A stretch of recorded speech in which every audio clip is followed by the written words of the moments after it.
Welcome back. You are listening to the home of forbidden romances. Prepare yourself, because tonight's story will leave you breathless. The blade didn't hurt half as much as the silence that followed the accusation. Rain lashed against the cobblestones of the imperial courtyard, mingling with the crimson pool expanding beneath Selim Vane's polished black boots. But he didn't look down at the assassin dying at his feet. Instead, he kept his obsidian eyes fixed on the two men standing before him under the shelter of the marble archway, his fiancée, Julian, trembling like a leaf in a storm, and Crown Prince Lysander, whose hand rested protectively on Julian's waist. "You staged this." Lysander's voice was a low growl of thunder, cutting through the sound of the downpour. "You hired this wretch to attack Julian just so you could step in and play the hero. Do you take me for a fool, Selim?" Selim felt a bitter laugh clawing at his throat, but he swallowed it down, tasting iron. The rapier in his hand was heavy, the vibrations of the parried blow still humming in his wrist. He was the villain of this capital, the icy, manipulative heir to the dukedom of Vane, known for his ruthlessness and his desperate, clawing need to keep his engagement to the beautiful, kind-hearted Julian. The narrative was set in stone. The script was written. Selim was the obstacle, Julian was the prize, Lysander was the savior. But the script didn't account for the fact that Selim was tired.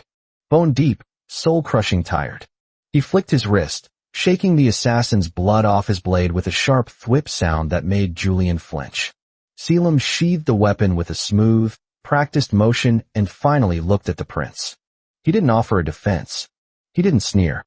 He simply reached into the inner pocket of his velvet doublet.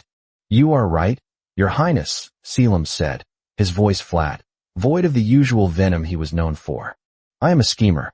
I am a wretch. And I am done." He pulled out the signet ring, the heavy gold band with the crest of the Vane family that had bound Julian to him for 3 miserable years. He tossed it through the rain. It clattered loudly on the wet stone, rolling to stop at the prince's boots. "He's yours," Selim stated, turning his back on them. "I release him. And I release myself." He took one step away, intending to fade into the gray gloom of the storm, to disappear before the tears he refused to shed could betray him. But fate, it seemed, was not finished with the villain of the story. A sound, sharper than the rain, whistled through the air. It wasn't the sound of a sword. It was the hum of compressed magic, a spell arrow, illegal, deadly, and silent. And it wasn't aimed at Julian. Selim spun around, his instincts screaming. The arrow, glowing with a sickly purple light, was arcing over the courtyard wall, straight for the back of the crown prince's neck. Lysander was distracted, his eyes fixed on the discarded ring, completely unaware of the death hurtling toward him. "Let him die," a dark voice whispered in Selim's mind. Asterisk, "You are free. Walk away."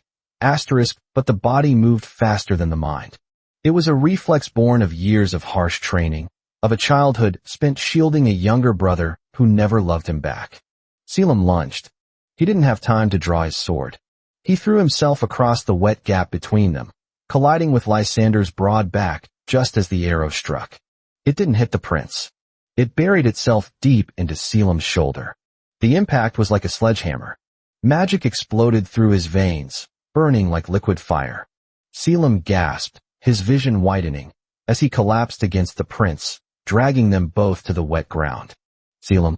Lysander's voice changed instantly, shifting from anger to shock. Selim tried to push himself off the prince, but his limbs wouldn't obey. The purple light from the arrow was spreading, crawling up his neck like living veins. "Run," Selim choked out, blood bubbling past his lips. "More? Coming. Hold still." Lysander roared, grabbing Selim's lapels. The prince's hands were warm, searingly hot against Selim's freezing skin. "Guards. Physicians." Selim's vision blurred. He saw Julian screaming, pressing his hands to his mouth, useless and terrified. He saw the royal guards swarming the courtyard.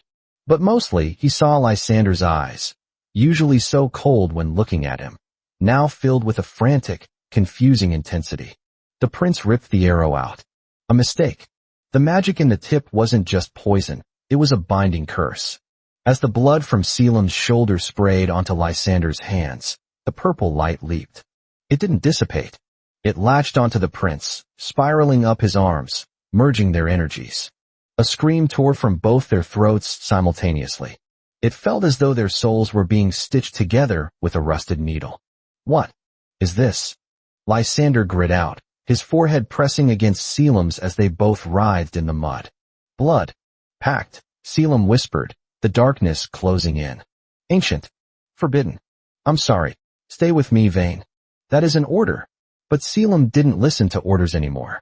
As the world faded to black, the last thing he felt was the Crown Prince's arms tightening around him, holding the villain closer than he had ever held the hero. Waking up felt less like rising from sleep and more like being reassembled from shattered glass. The first thing Selim noticed was the smell. It wasn't the sterile, herbal scent of the Vayne Estate's infirmary. It was rich, sandalwood, amber, and something uniquely masculine. The sheets beneath him were silk, smoother than anything he owned. He opened his eyes and immediately wished he hadn't. A headache bloomed behind his temples, sharp and throbbing. He tried to sit up, but a wave of nausea forced him back down. I wouldn't move if I were you. A deep voice came from the corner of the room. Selim turned his head slowly. Sitting in a high-backed velvet chair, reading a dossier by the light of a magic crystal lamp, was Crown Prince Lysander. He looked exhausted. There were dark circles under his golden eyes, and he was still wearing yesterday's clothes, though the blood had been magically scoured away. Your Highness, Selim rasped. His throat felt like he had swallowed sandpaper. Am I in prison? Lysander closed the folder with a snap and stood up. He walked to the bedside, his movements predatory yet restrained. You are in the royal chambers. Specifically, my private quarters. Selim blinked. Why? Because, Lysander said, pulling up the sleeve of his shirt. On the prince's muscular forearm, a black, intricate tattoo resembling thorny vines pulsed with a faint violet light. Selim looked down at his own arm. The same mark was etched into his pale skin, winding from his wrist up to the bandage on his shoulder.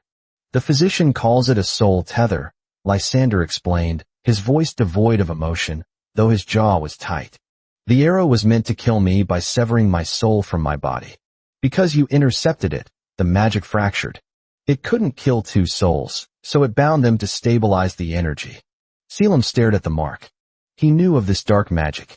It was older than the Empire. So, we are stuck together. If I move more than 10 meters away from you, Lysander said, leaning down until his face was inches from Selim's, we both experience excruciating pain akin to being burned alive. If one of us dies, the other dies. Congratulations, Lord Vayne. You've achieved what you always wanted. You have the Crown Prince trapped. The accusation stung worse than the wound. Selim looked away, focusing on the heavy brocade curtains. I threw the ring away, Lysander. I tried to leave. And yet, here you are. I saved your life. Or you orchestrated a grand display to ensure I could never get rid of you, Lysander countered. That is the narrative everyone believes. That is what Julian believes. At the mention of the name, a sharp pang of guilt hit Selim. Not his own, but a foreign emotion, echoing in his chest like a second heartbeat. He gasped, clutching his chest. Lysander flinched at the exact same moment, his hand flying to his own heart. They stared at each other, wide-eyed. What was that? Lysander whispered. Guilt, Selim breathed, realizing the horror of their situation. It's not mine. It's yours. Lysander straightened up, his face flushing with indignation. I do not feel guilt regarding you. Not me, Selim said, his mind racing. You feel guilty about Julian. You're worried about him. And I can feel it. The silence that stretched between them was heavy with implications. The bond didn't just share pain. It shared raw, unfiltered emotion. There could be no lies between them now. Get out, Lysander ordered, pointing to the door, before remembering the range limit. Go. Go to the chaise lounge. Just get out of my sight. Selim slowly pushed himself up. His legs shook, but he refused to ask for help. He limped across the massive room to the velvet lounge near the balcony. Every step sent a throb of pain through his shoulder, and he saw Lysander wince in sympathy across the room, though the prince refused to look at him. This was going to be a living hell. Days turned into a week, and the hell shifted into something far more confusing. Being tethered to the Crown Prince meant Selim saw the man behind the mask. He saw the sheer volume of work Lysander undertook, The endless council meetings held in the quarters because he couldn't leave Selim, the strategizing, the pressure of the upcoming coronation. And Lysander saw Selim. For years, Selim had cultivated the image of the villain. He dressed in sharp, intimidating clothes. He spoke in riddles. He never smiled. But in the privacy of the royal quarters, unable to hide his feelings, the facade crumbled. Lysander felt Selim's loneliness. It was a cold, hollow ache that permeated the room at night. He felt the constant, low-level physical pain Selim lived with, the result of old training injuries his father, the Duke, had forced upon him. One evening, as rain lashed against the windows again, Selim sat reading a book by the fire. He was wearing one of Lysander's shirts, which hung loose on his slender frame, as his own clothes had been destroyed. Lysander was at his desk, but he wasn't working. He was watching Selim. "Why didn't you tell anyone?" Lysander asked suddenly. Selim didn't look up. "Tell anyone what?" "That your leg never healed properly from the hunting accident 3 years ago. That you're in pain every time it rains." Selim turned a page. "A villain doesn't complain, Your Highness. It ruins the aesthetic." "Stop it," Lysander snapped, standing up. The sudden spike of irritation hit Selim like a slap. "Stop playing the role. I can feel your resignation, Selim. I can feel that you don't want to be here. I can feel that you miss your greenhouse." Selim froze. His private greenhouse was his sanctuary, the only place he could be gentle. "You're invading my privacy. You're in my head," Lysander countered, walking over. "I know you didn't hire that assassin. I know because when the captain of the guard suggested it earlier, I felt your genuine confusion and horror." Lysander stood before him, looking down. The prince seemed different now, less like a statue of perfection and more like a man grappling with a shattered worldview. "If you aren't the villain," Lysander murmured, "then why did you treat Julian so coldly? Why did you insist on the engagement for so long?" "Because," Selim said softly, closing the book, "my father would have destroyed Julian's family if I broke it. The vain ambition knows no bounds. I had to be the shield, even if it meant being the monster. I waited until Julian had enough allies, until he had you, to protect him. Then I let him go." Lysander stared at him. The revelation hit the prince hard. Selim felt the wave of shock, followed by a profound, sinking regret. "I called you a wretch," Lysander whispered. "I have been called worse. I accused you of treason while you were bleeding out for me. It's fine, Lysander." "It is not fine." Lysander dropped to one knee. It was a shocking breach of protocol, the crown prince kneeling before a duke's son. He reached out, his fingers hovering over Selim's uninjured hand. "Let me see the wound." Selim hesitated, then slowly unbuttoned the top of the shirt. The bandage was fresh, but the purple veins of the curse were stark against his porcelain skin. Lysander traced the edge of the mark with a trembling finger. "Does it hurt?" "Only when you're angry," Selim admitted. Lysander's eyes shot up to Selim's.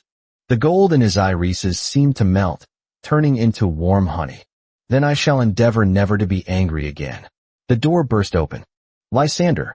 "Oh gods, I've been so worried." Julian rushed in, past the guards who looked apologetic. He was dressed in white, looking every bit the angelic victim. He stopped short when he saw them, Lysander kneeling between Selim's spread legs, his hand on Selim's chest. "Julian," Lysander said, standing up smoothly, his face masking the sudden spike of protectiveness Selim felt radiating from him. "I told the guards no visitors. I had to see you." Julian sobbed, rushing forward to grab Lysander's arm. "It's been a week. And he is still here? The murderer?" He glared at Selim with a venom that looked strange on such a pretty face. "Selim is not a murderer," Lysander said coldly, stepping back from Julian's touch. Julian blinked, stunned. "But, Lysander, he tried to kill you. He's manipulating you with this curse. Everyone says so. His father is spreading rumors that Selim seduced you with black magic." Selim stiffened. His father? Of course. If Selim couldn't be the prince's spouse by contract, the Duke would paint him as a seductress to ruin the prince's reputation, forcing a marriage to silence the scandal. It was a messy, desperate play.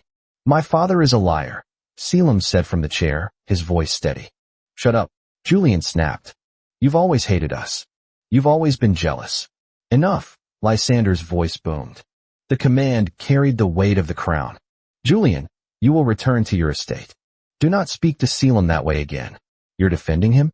Julian's eyes widened, tears spilling over me. Lysander looked at Julian, really looked at him. And for the first time, through the clarity of the bond, he felt the shallowness of Julian's affection. Julian wasn't concerned about Lysander's safety. He was concerned about his position. He was concerned about losing the spotlight. I am defending the truth, Lysander said quietly. Go, Julian. As Julian fled the room, sobbing dramatically, Selim felt a wave of sorrow from Lysander.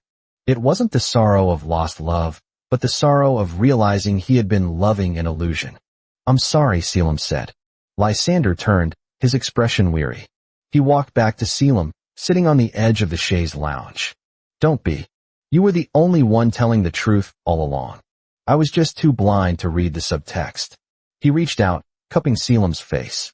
His thumb brushed over Selim's cheekbone. The curse. The physician found a way to break it. Selim's heart skipped a beat. He did. Yes. It requires a ritual. It will happen tomorrow night during the full moon. After that, you will be free. You can go to your greenhouse. You never have to see me again. Lysander's emotions swirled through the bond. Hope, fear, and a deep, yearning desire for Selim to stay. But he wouldn't ask. He wouldn't trap Selim again. Selim leaned into the touch, closing his eyes. And if I don't want to leave? Lysander froze. Why would you stay with a man who treated you like a villain? Because, Selim opened his eyes, staring into the gold. Perhaps I'm tired of being the villain. Perhaps I'd like to try being the consort. The ritual was set in the Temple of Mirrors, a high, glass-domed sanctum within the palace grounds. The moonlight filtered through, cold and sharp. The royal physician, an old man with shaking hands, drew the circle in salt and crushed gemstones. It will be painful, he warned. The bond must be ripped out. It will feel like losing a limb. Selim and Lysander stood in the center of the circle, facing each other. They were dressed in ceremonial white robes. Are you ready? Lysander asked, holding Selim's hands. Yes, Selim lied. He was terrified, not of the pain, but of the silence that would follow. He had grown used to the hum of Lysander's presence in his mind. The chanting began. The air grew heavy, static electricity raising the hairs on their arms. The tattoos on their arms began to glow, searing hot. Suddenly, the glass dome above them shattered. Black-clad figures dropped from the ceiling on ropes, blades gleaming. Assassins. Again. Protect the prince. The captain of the guard roared, but the magic circle acted as a barrier, keeping the guards out. Lysander shoved Selim behind him, drawing a ceremonial dagger from the altar. Stay back. It's a trap, Selim realized, his eyes scanning the attackers. They weren't attacking randomly. They were moving in a formation he recognized. Vane family guards. Father, Selim whispered. The Duke didn't want the bond broken. He wanted the prince captured or dead if he couldn't be controlled. One assassin lunged, his sword glowing with the enchantment designed to shatter magical barriers. He broke the circle. The backlash was immediate. The unfinished ritual energy imploded. Lysander screamed, dropping to his knees as the bond flared out of control. It wasn't just pain now, it was paralysis. The assassin raised his blade to strike the kneeling prince. Selim didn't think. He didn't weigh the politics. He didn't care about the script. He grabbed the ceremonial dagger Lysander had dropped. He stepped over the prince, shielding him with his body. Touch him, Selim snarled, his eyes glowing with a feral, violet light drawn from the curse itself. And I will burn this entire city to ash. The assassin hesitated. Lord Selim? The Duke ordered. The Duke is a corpse walking, Selim hissed. He channeled the chaotic energy of the broken ritual, not away from himself, but into himself. He became the conduit. Selim, no. Lysander yelled, fighting the paralysis. It will kill you. It's better me than you, Selim shouted back. He thrust his hand forward, and a blast of pure kinetic force, fueled by the cursed bond, erupted from his palm. It slammed the assassin into the stone wall with a sickening crunch. But the effort tore something inside Selim. He coughed, and blood splattered onto the white marble. More assassins closed in. Selim swung the dagger, his movements blurred by the magic coursing through him. He fought like a demon.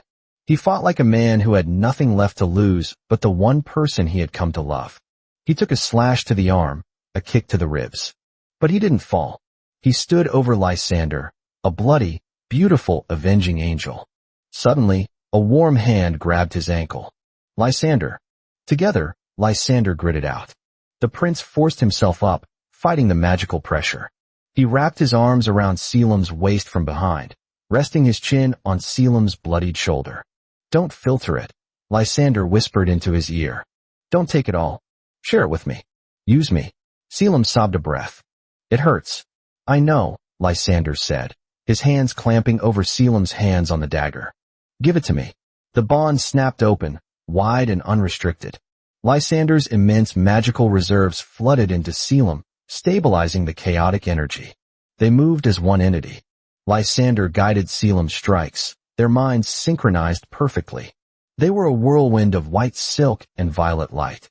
The assassins didn't stand a chance against two souls moving with a singular will.